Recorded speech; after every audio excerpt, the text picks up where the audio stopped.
Pengadilan Agama Banjarmasin kelas 1A setiap hari kedatangan pasangan suami istri yang hendak melakukan perceraian.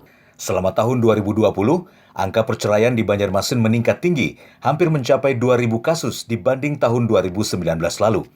Dari meningkatnya angka kasus perceraian, salah satu faktor penyebabnya adalah faktor kesulitan ekonomi. Itu ada peningkatan yang luar biasa. Artinya di Banjarmasin ini rata-rata tadi antara 250 sampai dengan 300 perkara per bulannya.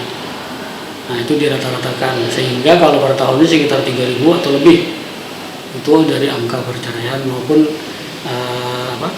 perkara-perkara lain. Kalau angka perceraiannya naiknya itu kan seperti biasa.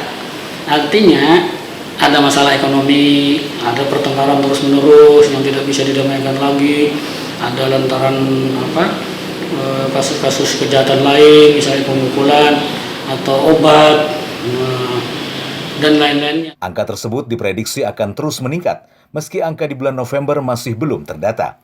Hingga akhir Oktober sudah ada sekitar 1.742 perkara.